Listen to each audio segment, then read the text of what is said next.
Good evening, Tanse, and welcome to APTN National News. I'm Daryl Stranger. We have breaking news out of Ottawa tonight about a story that APTN Investigates broke last week. Canada's Minister of Indigenous Services has ordered her department to launch a thorough investigation into a First Nations child welfare agency at the center of an APTN story that found the agency was directly involved in the sexual abuse of children in its care. The investigation will begin with a meeting scheduled for next week with board members of Wichitawin Family Services based in Fort Frances, Ontario. Government officials from Ontario will also be at the meeting. The APTN investigation revealed the agency has hired at least 2 workers and 1 caregiver, who were previously convicted of sex crimes. You can find much more on our website at aptnnews.ca, and we will bring you more on this story tomorrow. Manitoba RCMP have charged a Thompson, Manitoba man with second-degree murder in relation to the homicide of an Indigenous woman. RCMP found the body of 33-year-old Geraldine Chubb of Bunabonabee Cree Nation in an apartment building in Thompson last week. Garnet Spencer Budd was also in the apartment. Budd was arrested and charged with murder. He remains in custody. In a written press release, Grand Chief Garrison Satie of the Manitoba Kiewit-Nawi Ogamaganak stated Geraldine Chubb was the mother of 3 boys. Satie is also calling for an end to gender-based violence. The Assembly of Manitoba Chiefs has released the list of names of the 7 candidates running to be the next Grand Chief. Running for Grand Chief are Eugene Eastman, Jennifer Flett, George Kemp, Kathy Merrick, Cora Morgan, Sheila North, and Daryl Shorting.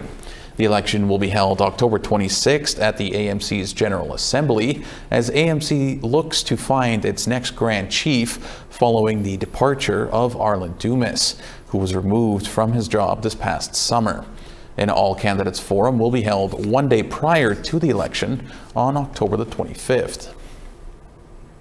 A by-election in a Mohawk community in Quebec was halted while people were casting their ballots. The reason? The Grand Chief says the Electoral Code needs reforms before going forward, but Serge Simon claims it's his candidacy that caused the election's postponement. Amelia Fournier has more. Ganasatake is perhaps better known as the community that united against the Canadian Army in 1990 during the Oka crisis. But now it finds itself embroiled in a controversial decision to halt a recent by-election. I was expecting them to remove me as a candidate, not stop an entire election because of me.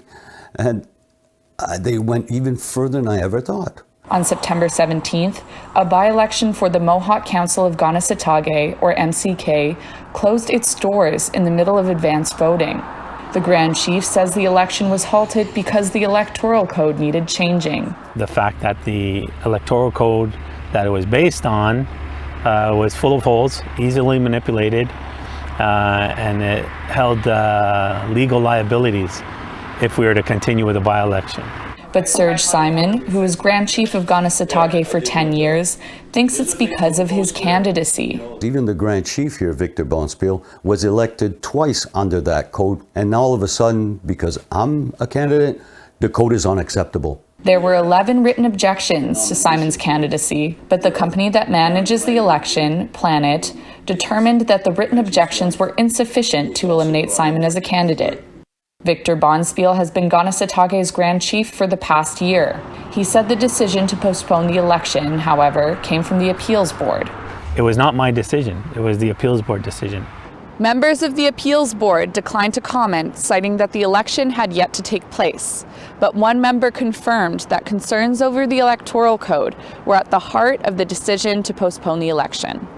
Among their worries, the code prohibits those living off reserve to run for council.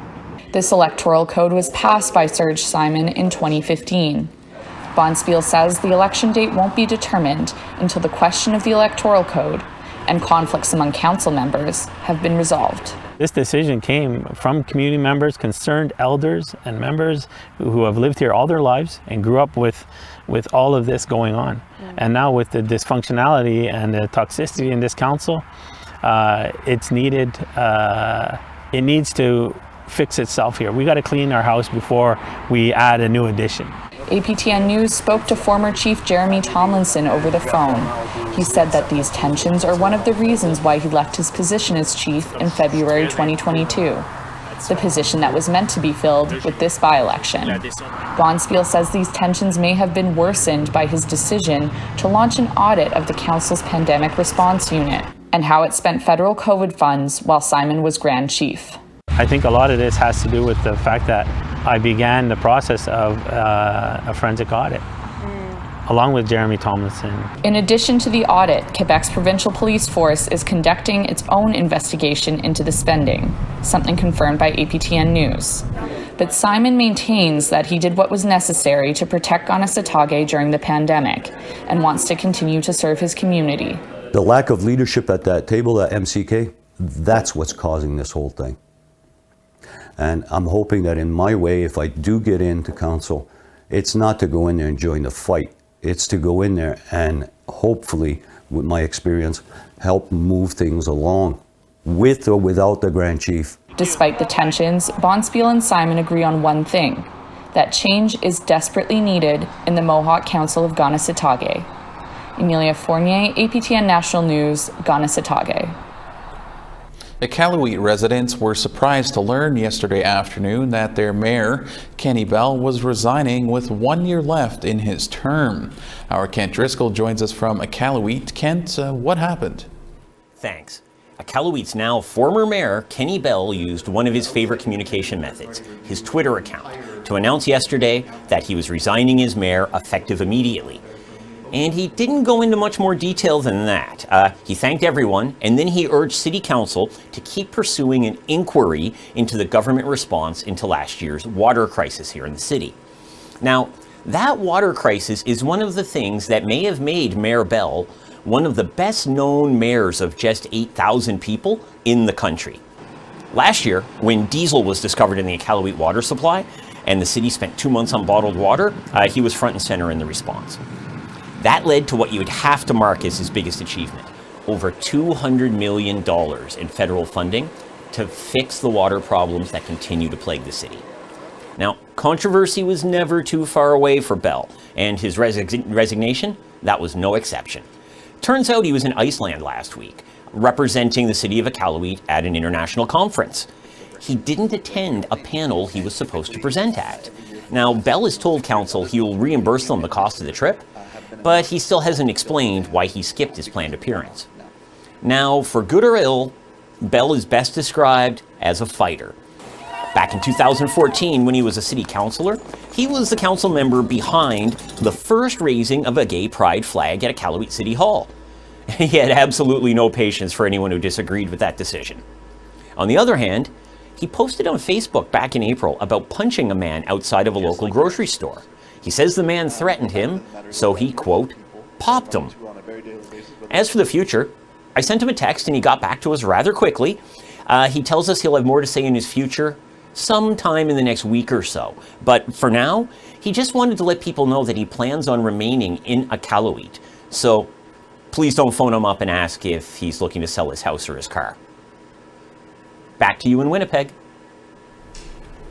All right, it's time for a short break, but stick around, more news when we come back.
Welcome back. It's been a busy week as the inquest into the deaths of two First Nations men who died in Thunder Bay police custody continues. Police Services Act charges have also been leveled at the currently suspended chief of police for alleged deceit and discreditable conduct. Here to bring us up to speed on what's happening in Thunder Bay is the Globe and Mail's Willow Fiddler. Willow, let's start with the charges against Thunder Bay Police Chief Sylvie Hoth. She was suspended already, and then she announced her retirement. So what can you tell us about the findings of the Ontario Civilian Police Commission in that matter? So we already knew back in June that the OCPC substantiated the allegations against Sylvie Hoth. She's been charged with discreditable conduct and deceit, and that's for allegations for her role and involvement in an investigation that took place into a Thunder Bay Police Board member, Georgianne Morrisseau, who last year we know filed human rights complaints against the service and the board for discrimination and harassment. So those allegations against Sylvie, I mean, they're not directly related to the human rights complaints, but involves the board member Georgianne Morrisseau and some other things that were happening. So we knew that back in June. The OCPC has now last week said that they've completed that investigation. They've scheduled a hearing for Sylvie Hoth, which is scheduled for February 2023. They also exonerated basically the Deputy Chief Ryan Hughes, who was suspended last February or January by the board in what I'm going to say is an unrelated matter, but it's the board had said at the time it was an internal human resources matter. So he had allegations as well for his involvement in that investigation of board member Georgianne Morrisseau, but has now been exonerated. The board says he's still under suspension, so not sure what's happening with that. And then there was a third allegation that involved Sylvie Hoth, the suspended police chief, Deputy Chief Ryan Hughes, and the service's legal counsel Holly Walburn for collusion related to the OCPC's investigation and their request to get information from them. They weren't able to substantiate any of those allegations with no evidence, and that I think is in part because they weren't able to interview neither the police chief didn't consent to an interview for that. So yeah, that's what we know with the police chief right now. She's scheduled for a hearing in February. Right. So also the administrator of the Thunder Bay Police Services Board has had his role extended into the new year. There's a search for a new police chief underway. Criminal investigations are still underway. Human rights complaints. I mean, where does this police service and the board go next? Yeah, good question. That's kind of all up in the air still at this point. Like you said, there's still investigations happening. The Ontario Provincial Police have been investigating since earlier this year as well, into senior members of the force. So we're kind of waiting for that to wrap up. So at this point, with the administrator now in place until next March, we're also waiting on a new police chief, a new board. That new board is all up in the air right now because of municipal elections that are happening here in the city. Because some of those appointments will come from the city, the other appointments will come from the province. And I want to mention that there's this expert panel that's been involved too. And this expert panel is a group of policing and governance experts that includes the chair right now. The chair is the former chair of the Toronto Police Board. And I think they're having an impact on this process as well. They released an interim report a few weeks ago, or not long ago, with their recommendations on how the administrator and board need to move forward on the crucial things right now is the new police chief and the new board, and that is all kind of sitting with them to make the meaningful changes that this city has been waiting for when it comes to policing. And Willow, let's move now to the inquest into the deaths of Roland McKay and Don Mamakwa. Now in its second week, they died years apart, but under similar circumstances while in the custody of Thunder Bay Police. Can you bring us up to speed and up to date on where that's at? Yeah, and I just want to first mention and acknowledge the families involved in this inquest. It's not an easy process. They have been extremely brave and courageous for being there. I had the chance to go late last week, and saw them. And it's difficult, so difficult. They're having to sit there during this inquest and watch, hear and see this evidence in the moments that, that their loved ones died. So yeah, similar circumstances. This is basically, looking at, this inquest is looking at how the Thunder Bay Police kind of interact and engage with intoxicated people, and particularly Indigenous intoxicated people, and that's based on things like stereotypes and biases, which, of course, this is nothing new for Thunder Bay. We've, the police have been subject to many inquests and investigations and reports that have found that these stereotypes and biases and racism affect how they police Indigenous people. So the inquest is hearing, from the family testified last week. They're hearing from medical experts this week who, said that it was quite likely that one of the men would still be alive had he been taken to hospital instead of jail. So again, this is also looking at how, what the appropriate response is to intoxicated people who may be, needing medical care and treatment instead of police custody. So we're hearing from experts in those areas, and the officers and the first responders as well, who were involved in the treatment of those two men. All right, we'll have to leave it there, Willow, but we certainly appreciate your insight into some of this, and it's always great chatting with you, so thank you for this. Thanks, Darrell. All right, time for one final break. More news coming up.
Welcome back. It's time now for our photo of the day. Today's photo was submitted by Marlene King, and this looks like it could be a candidate for a 1,000-piece puzzle. It's a boat harbor located in Bella Coola, British Columbia. Thanks so much for sharing, Marlene. If you have a great photo, we want to see it. Email your photos to share@aptn.ca for the chance to be our next photo of the day. And now let's take a look at tomorrow's weather forecast. Starting over on the East Coast, 13 and clear in Fredericton and 14 in showers in Halifax. 15 in Happy Valley Goose Bay and 15 in Cartwright. 10 degrees in showers in Quebec City and 3 in Val-d'Or. 7 degrees in London and 5 in North Bay.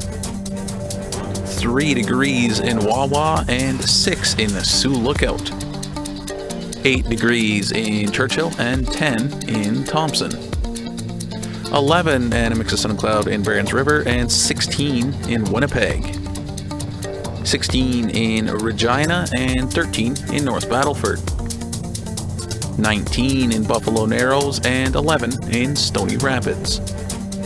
Moving west, 13 in Fort Chipewyan and 11 in Grand Prairie. 12 in Edmonton and 15 in Calgary. 16 degrees in Campbell River and 9 in Bella Coola. 12 degrees in Sandspit and 12 in Fort Nelson. 8 degrees at a mix of sun and cloud in Whitehorse and -1 in Old Crow. -4 in Norman Wells and 14 in Clear and Trout Lake. -5 in Fort McPherson and -3 in Newvik. -1 in Baker Lake and -5 in Cambridge Bay. -7 in Arctic Bay and -4 in Iqaluit. Danita Large is a Cree singer-songwriter who topped the Indigenous Music Countdown last year with her hit, Going to Walk That Line. Now she has written Reconciliation Sky to honor residential school survivors and those who never came home. APTN's Chris Stewart spoke to the Edmonton artist. Reconciliation sky, orange sunset, wash over me. Donita Large has come a long way in a very short time. Last summer, her debut single, Going to Walk That Line, became a big hit, topping the Indigenous Music Countdown. Now, the blues gospel singer has a new song out called Reconciliation Sky. The inspiration came from the discovery of possible unmarked graves in a former residential school in Kamloops, BC. The first line that came to me was, "Can you honor the bones of our children?" And it was something that just kind of rang in my head, because it was like, here's an opportunity now to look at not only our history, but what are you going to do to actually acknowledge and rectify the truth, and to honor the families. Think of all the mothers who couldn't sing a lullaby. The 2015 Truth and Reconciliation Commission report states that at least 4,000 children died in residential schools across Canada. Large wrote to honor those children who survived and those children who didn't. I wanted it to be both for the children who went to residential school, so part of it was to honor my dad, and we had talked about his story, and at the beginning of the song I acknowledge that part of the story, and the other part is the children who didn't come home. Large is hoping her song resonates with people of all cultures, no matter who you are. We're at a point now where we're not only talking about reconciliation, but we're also talking about equality, diversity, inclusion, anti-racism, concepts that really, at the end of the day, mean sitting together and learning from each other and understanding each other and accepting each other in a way that we haven't before. Can you honor the bones of our children who didn't come home, who didn't come home? Chris Stewart, APTN National News, Edmonton. On this week's episode of In Focus, we put Indigenous policing in the spotlight. Here's a little bit of what happened. These acts of violence have to stop, and they have to stop now. We ask that we have our own tribal policing. Again, what has come to light in regards to the policing and how matters were escalated because of one of the biggest grievances, a slow response time. This is a case like others where, you know, police could have been, it could have been prevented had there been action, you know, prior to the incident escalating. There's a historic mistrust between Indigenous peoples and, you know, RCMP and other police forces. So how does First Nations police services, you know, try to bridge that gap of sorts? Well, I think just by the presence in the community, having a good solid relationship, let the community get to know who you are. Hopefully the community starts to see them as their police service as opposed to a police service that comes in from somewhere else. When you look at the makeup of each Indigenous police service, we are underfunded. Therefore, we don't have the resources for frontline response on a 24/7 basis. All right, that's all we have for you tonight on APTN National News. For more Indigenous news, you can visit our website, aptnnews.ca. For all of us here, I'm Daryl Stranger. Thank you for joining us tonight. Miigwech, have a great night.